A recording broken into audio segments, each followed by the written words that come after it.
Салт дәстүрге сүйеніп, қыз алып қашсаңыз, жазаңыз күшеймек. Бұл туралы білгіңіз келсе, видеоны соңына дейін қараңыз. Достар, арнамызға жазылуды ұмытпаңыздар.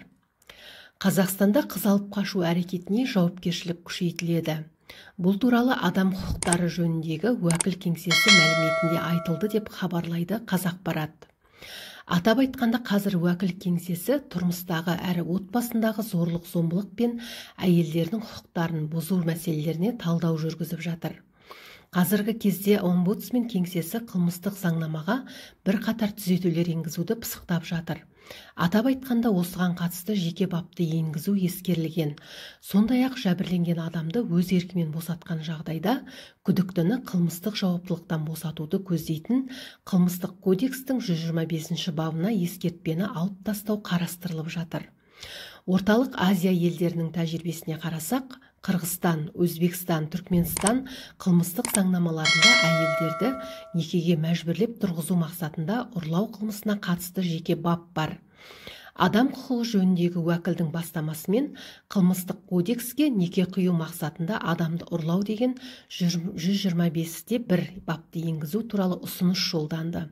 Бұл бап әйелдерге қатысты қылмыс деңгейін төмендетуге мүмкіндік береді деп сенеміз. Бас прокуратура омбудсменнің Қылмыстық кодекске 125 баптың жеке бөлігін енгізу туралы ұсынысын қолдады делінген адам құқықтары жөніндегі уәкіл кеңсесі зерттеуінде.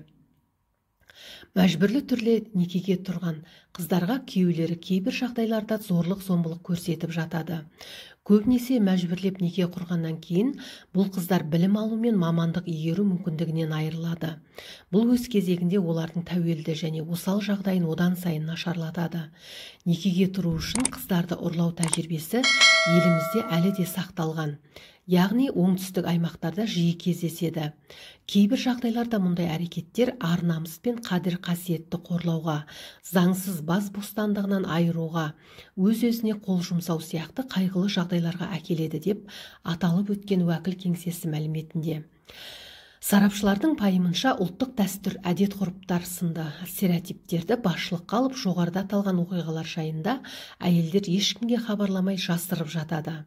Көбіне жастар қылмыстық жауапкершілік туралы білмейді. Бұл ауыр қылмыс, яғни адамның бостандық құқығын өрескел бұзу екенін түсінбейді.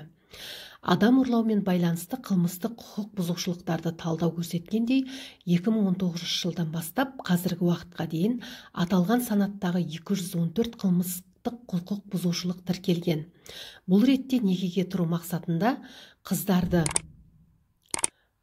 ұрлау бойынша нақты статистикалық деректер жоқ. Өйткені Қылмыстық кодексте мұндай құқық бұзушылықтың жеке құрамы көрсетілмеген.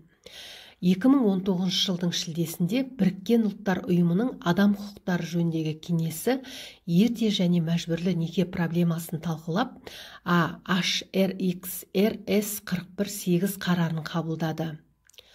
Адам ұрлау және мәжбүрлі неке тәжірибесін жою, гендерлік теңдікті қамтамасыз ету және әйелдер мен қыздардың құқықтарын зорлық-зомбылықтан қорғау барлық мемлекеттік және қоғамдық институттардың назарында болуы керек.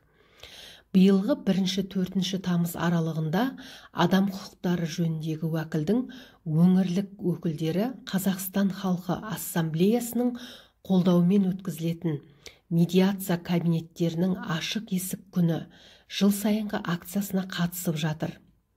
Омбудсмен өкілдері құқық қорғау мекемесі қызметінің негізгі бағыттары мен сондай-ақ некеге мәжбүрлеп тарту мәселелеріне жүргізілген талдау нәтижелерімен таныстырып жатыр.